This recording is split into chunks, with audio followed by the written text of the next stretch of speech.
అందరికీ నమస్కారం. కాలభైరవుడు శివుడే తన శక్తితో సృష్టించిన విలయంగా కాలభైరవుణ్ణి చెప్తారు. కాలాన్ని నియంత్రించే శక్తిగా కాలభైరవునికి పేరు. పరమేశ్వరుని సంపూర్ణ అవతారంగా శివపురాణం వివరించింది. అంత శక్తివంతమైనది ఈ కాలభైరవుని అవతారం. మనకు గడుస్తున్నటువంటి సమయం సరిగ్గా లేనప్పుడు ఆ సమయాన్ని అనుకూలంగా చేసుకునేందుకు కాలభైరవుణ్ణి ఆరాధిస్తారు. సాక్షాత్తు శివుడే కొలువైన వారణాసికి కాలభైరవుడే క్షేత్రపాలకుడు. కాలభైరవుని అనుమతి లేకుండా కాశీలో అడుగు పెట్టలేరు. కాలభైరవుడు సంతృప్తి చెందకపోతే ఎన్ని ప్రయత్నాలు చేసినా కాశీకి వెళ్ళలేం. ఈ కాలభైరవ స్వామి పుట్టుకకు సంబంధించి ఆసక్తికరమైన కథ శివపురాణం ద్వారా తెలుస్తుంది. కాలభైరవుడు మహాశివుని ప్రత్యేక రూపం అయితే కాలభైరవుడు ఎలా జన్మించాడో ఈ కథలో ఇప్పుడు మనం తెలుసుకుందాం. సృష్టికర్త అయిన బ్రహ్మను మనం ఇంకో పేరుతో కూడా పిలుస్తూ ఉంటాం. అదే చతుర్ముఖ బ్రహ్మ. అయితే అలా పిలవడానికి కారణం బ్రహ్మకు 4 తలలు ఉండడం. ఆ 4 తలలు 4 దిక్కులను 4 వేదాలుగా చెప్తారు. కానీ బ్రహ్మకు ఒకప్పుడు 5 తలలు ఉండేవని, ఆ 5వ తలను సాక్షాత్తు ఆ పరమేశ్వరుడే ఖండించాడట. అయితే కథలోకి వెళ్తే బ్రహ్మ పుట్టక ముందే పరమేశ్వరుడు కాశీనగరాన్ని నిర్మించాడు. కాశీనగరం నిర్మింపబడ్డ కొద్ది కాలానికి బ్రహ్మ జన్మించాడు. సృష్టించడం కూడా మొదలుపెట్టాడు. అయితే బ్రహ్మ తన కర్తవ్యంగా ముల్లోకాలను శాసించడానికి, దేవదేవుళ్లను, ధర్మాన్ని రక్షించడానికి ఎంతో మంది మానస పుత్రులను సృష్టించేసరికి తనే గనుక లేకపోతే ఈ విశ్వంలో ఇన్ని ప్రాణాలు ఉద్భవించేవే కాదు అన్న ఒక్క అహంకారం మొదలైంది. ఆ అహంకారంతోనే ఒకరోజు శ్రీ మహావిష్ణువుకి బ్రహ్మకు మధ్య వాగ్వాదం జరిగింది. అప్పుడు బ్రహ్మ ఈ విశ్వం మొత్తానికి నేనే సృష్టికర్త అని గర్వంగా చెప్పుకుంటాడు. అది విన్న విష్ణువు ఈ సృష్టి నీ మూలానే పుట్టింది అన్న విషయం వాస్తవమే, కాని నీ సృష్టిని సైతం నాశనం చేసేంత శక్తి ఉన్న ఆ పరమేశ్వరుడు నీకన్నా గొప్పవాడే కదా అని అన్నాడు.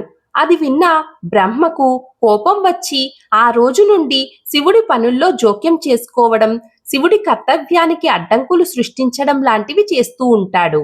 అయితే అవన్నీ గమనిస్తున్న పరమేశ్వరుడు పెద్దగా పట్టించుకోకుండా తన పని తాను చేసుకుంటూ ఉంటాడు. కానీ ఎప్పుడైతే బ్రహ్మ పనితీరు శృతిమించుతోంది అని పరమేశ్వరుడు భావిస్తాడో ఒక్కసారిగా తన 3వ కంటి నుండి ఒక అగ్నిజ్వాల బయటకు వచ్చి అది అతి భయంకర రూపుడైన కాలభైరవుడుగా మారుతుంది. కాలభైరవుడు ఎర్రటి కళ్ళతో, నల్లటి శరీరంతో, చేతిలో త్రిశూలం పట్టుకుని, మెడలో కపాల హారం వేసుకుని చూస్తేనే వంట్లో వణుకు పుట్టించేలా ఉన్నాడు.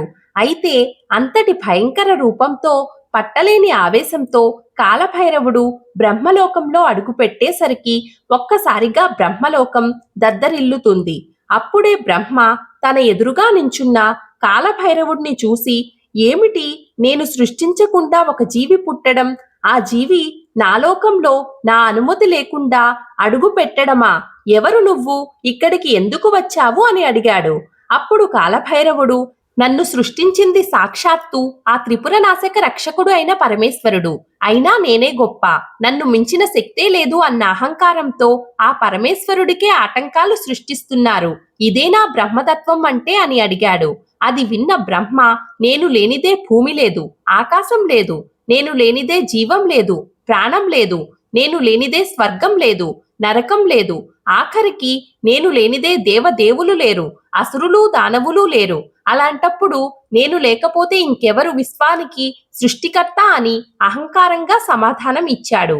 అది విన్న కాలభైరవుడు బగబగా మండుతున్న ఎర్రటి కళ్ళతో రుద్రరూపుడై, నీ అహంకారాన్ని ఎలా తొలగించాలో నాకు తెలుసు అని చెప్పి ఒక్కసారిగా తన చేతిలోని త్రిశూలాన్ని మెరుపు వేగంతో బ్రహ్మ మీదకు విసిరాడు. అయితే ఆ త్రిశూలం సరిగ్గా బ్రహ్మ అహంకారానికి కారణమైన 5వ తలకు తగలడంతో ఒక్కసారిగా ఆ తల గాలిలోకి ఎగిరి కాలభైరవుడి చేతికి అతుక్కుంటుంది. దాంతో ఆకాశం దద్దరిల్లుతూ, ముల్లోకాలు కంపిస్తూ, బ్రహ్మ అహంభావం తొలగిపోయి తాను చేసిన తప్పేంటో తెలుసుకొని ఇకపై తాను విశ్వ ప్రయోజనాల కోసం మాత్రమే పనిచేస్తానని, వ్యక్తిగత అహంభావాన్ని ప్రదర్శించను అని వాగ్దానం చేస్తాడు. ఇక ఆ రోజు నుండే బ్రహ్మను చతుర్ముఖ బ్రహ్మ అనే పేరుతో పిలవడం జరిగింది. అయితే అది విన్న కాలభైరవుడు తన కర్తవ్యం పూర్తయిందని అర్థం చేసుకుని తిరిగి పరమేశ్వరుడు దగ్గరకు వెళ్ళిపోయాడు. కానీ వెళ్లే దారిలో తన చేతికి అతుక్కొని ఉన్న బ్రహ్మ 5వ తలను విడిపించుకోవడానికి ఎంత ప్రయత్నించినా విడిపించుకోలేకపోతాడు. ఇక అదే విషయాన్ని పరమేశ్వరుడికి చెప్పినప్పుడు, కాలభైరవ, నువ్వు చేసిన పని ధర్మం కోసమే అయినప్పటికీ బ్రహ్మ తలను ఖండించడం వల్ల నీకు బ్రహ్మహత్యా పాతకం చుట్టుకుంది. అందుకే బ్రహ్మ కపాలం నీ చేతికి అతుక్కుపోయింది. అయితే ఈ పాతకం తొలగిపోవాలంటే నువ్వు 14 లోకాలను సంచరించాల్సి ఉంటుంది అని చెప్పాడు. అది విన్న కాలభైరవుడు శివుడికి నమస్కరించి ఇక ఆ రోజు నుండి 12 సంవత్సరాల పాటు 14 లోకాలను సంచరిస్తూ ఎంతో మంది దేవదేవులను, గంధర్వులను, ఋషులను కలుస్తూ అతి పవిత్రమైన పుణ్యక్షేత్రాలను దర్శించుకుంటూ చిట్ట చివరిగా ఆ పరమేశ్వరుడే భూమి మీద తన స్వహస్తాలతో నిర్మించిన కాశీనగరంలో అడుగు పెడతాడు. అంతే, ఒక్కసారిగా ఆకాశంలో ఉరుములు, మెరుపులతో వర్షం మొదలయ్యి తన చేతికున్న బ్రహ్మ కపాలం నేలపై పడి బూడిదగా మారిపోతుంది. కాలభైరవుడు అసలు ఏం జరుగుతుందా అని ఆశ్చర్యపోతున్నప్పుడే తన ఎదురుగా పరమేశ్వరుడు ప్రత్యక్షమయ్యి, కాలభైరవ, ధర్మాన్ని నిలబెట్టడానికి జన్మించిన నీవు బ్రహ్మహత్యా పాతకాన్ని తొలగించుకోవడానికి ఇన్ని సంవత్సరాల పాటు 14 లోకాలు సంచరించావు. అందుకే ఈ క్షణం నుండి అవిముక్త క్షేత్రంగా పిలువబడే ఈ కాశీ నగరానికి నిన్ను నేను క్షేత్ర పాలకుడిగా నిర్మిస్తున్నాను. నీ అనుమతి లేనిదే ఆ యమధర్మరాజు కూడా ఈ కాశీలో ప్రవేశించలేడు. తరాలు మారినా, యుగాలు మారినా ఈ క్షేత్రంలో జరిగే పూజ మొట్టమొదటిసారిగా నీకు జరిగిన తర్వాతే నా వరకు చేరుతుంది అని చెప్పి క్షేత్రపాలకుడి బాధ్యతను అప్పగించి వెళ్ళిపోయాడు. అయితే ఆ రోజు బ్రహ్మ 5వ తలపడి బూడిదగా మారిన ఆ ప్రదేశాన్ని కపాల మోక్ష తీర్థంగా పిలుస్తారు. అక్కడే ఇప్పుడు కాశీలో చూసే కాలభైరవుడి ఆలయం నిర్మించబడింది. ఇక కాలభైరవుడి అవతారంలో మరొక కథ కూడా పురాణాలలో చెప్పబడింది. పురాణాల ప్రకారం బ్రహ్మ, విష్ణువుల మధ్య వాదన జరిగి వీరిద్దరిలో తమలో ఎవరు ఎక్కువ, ఎవరు శక్తివంతమైన వారు అనే ప్రశ్న తలెత్తింది. తమలో ఎక్కువ శక్తివంతమైన వారు ఎవరు అని తెలుసుకునే ప్రయత్నం చేస్తున్నారు. ఎవరికి వారే ఉత్తమంగా ఉండాలని భావించారు. అయితే ఈ సమస్య పరిష్కరించేందుకు శివుడు ఒక అద్భుతమైన ఆలోచన చేశాడు.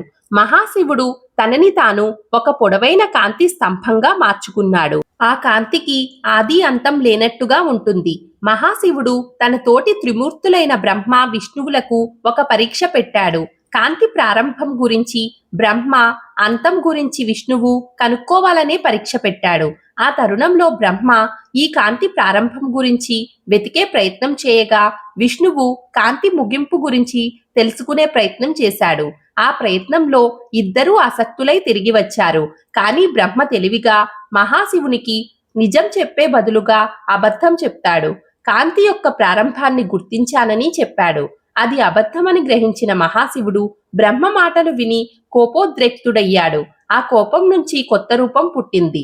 అతడే కాలభైరవుడు. మహాశివునికి అబద్ధం చెప్పిన బ్రహ్మకు గుణపాఠం చెప్పేందుకు కాలభైరవుడు జన్మించినట్లు మరొక కథ పురాణాలలో చెప్పబడింది.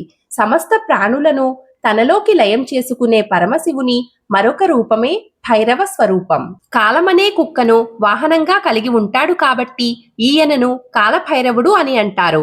నుదుటిన విభూతి రేఖలను నాగుపాముని మొలత్రాడుగా చుట్టుకొని గద, త్రిశూలం, సర్పం, పాత్ర చేతబట్టి దర్శనం ఇచ్చే కాలభైరవుడు సాక్షాత్తు పరమశివుని మరొక రూపమైన కాలుడి స్వరూపం.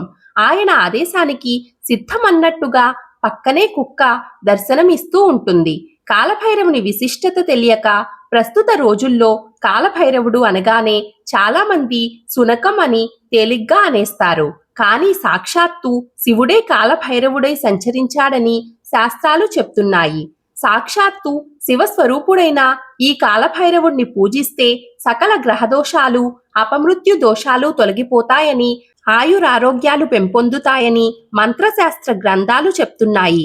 చూశారు కదండి, ఈ రోజు మనం కాలభైరవుడి కథ, కాలభైరవుడి జన్మ వృత్తాంతాన్ని గురించి తెలుసుకున్నాం కదా.